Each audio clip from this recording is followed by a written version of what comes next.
कभी कभी जिंदगी हमें दो रास्तों पर खड़ा कर देती है, एक मेहनत का और दूसरा लालच का, और उस पल हमारे किए छोटे से फैसले पूरी जिंदगी बदल देते हैं।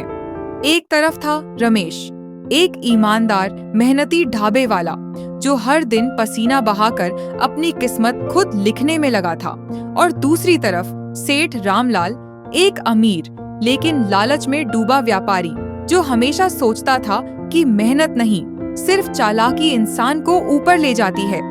लेकिन एक दिन जिंदगी ने रमेश की ईमानदारी को एक ऐसी परीक्षा में डाल दिया जिसका नतीजा दोनों की जिंदगी हमेशा के लिए बदलने वाला था।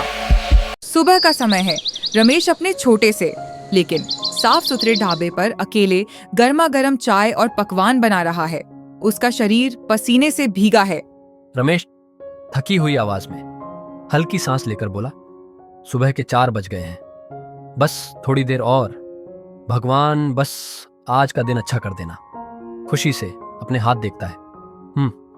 मेहनत तो करनी ही पड़ेगी। रमेश का ढाबा छोटा था लेकिन उसकी चाय और पराठों का स्वाद पूरे शहर में मशहूर था।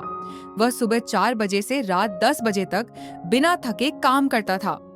सेठ रामलाल अपनी चमचमाती कार में वहां से गुजरता है और रमेश को काम करते हुए देखता है। सेठ रामलाल हंसी के साथ नाक सिकोड़ डटकर ही देख इस गरीब को इतनी मेहनत, लेकिन मिलेगा क्या? 2 वक्त की सूखी रोटी, ठाका लगाते हुए हंसता है। हा, मेहनत से कुछ नहीं होता सेठ, किस्मत और दिमाग चाहिए।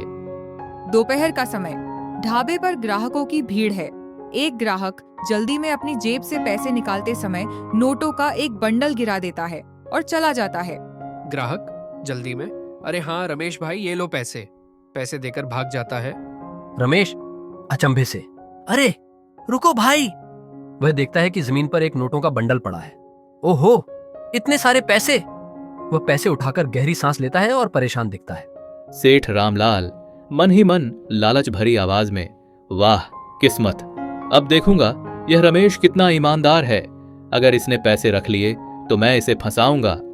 रमेश खुद से बात करते हुए ईमानदारी से गर्दन हिलाकर, न, ये पैसे मेरे नहीं हैं।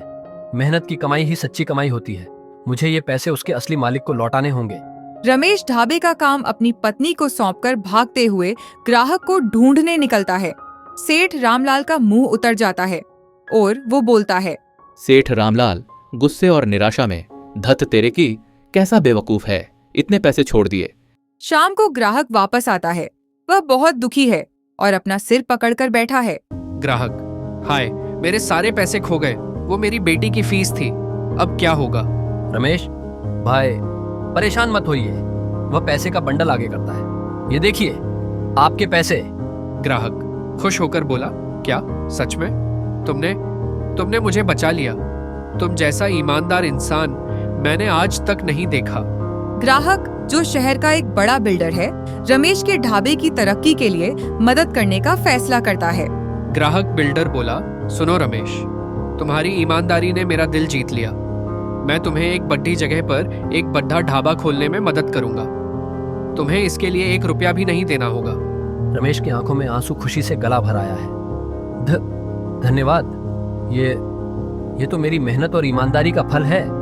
भगवान का शुक्रिया अदा करता है। रमेश की कड़ी मेहनत और ईमानदारी रंग लाई। उसने अपने नए बड़े ढाबे का नाम रखा, मेहनत का फल, लालची सेठ रामलाल। ये सब देखकर जलता रह गया।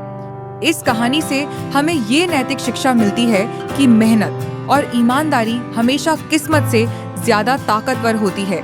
दोस्तों, रमेश की कहानी हमें यही सिखाती है कि मेहनत और ईमानदारी कभी भी बेकार नहीं जाती। जो सच्चा होता है, भगवान भी उसी का साथ देता है। रमेश अपने नए बड़े ढाबे के बाहर मुस्कुराते हुए, उसकी पत्नी और ग्राहक खुश खड़े हैं। अगर आपको भी लगता है कि मेहनत की कमाई ही सबसे मीठी होती है, तो इस वीडियो को लाइक करना मत भूलिएगा और कमेंट में हमें जरूर बताइए रमेश की किस बात ने आपके दिल को सबसे ज्यादा छुआ। और हाँ, ऐसी प्रेरणादायक कहानियाँ देखने के लिए हमारे चैनल को सब्सक्राइब करें और घंटी वाला बटन दबाना न भूलें, ताकि अगली कहानी सबसे पहले आप तक पहुँचे।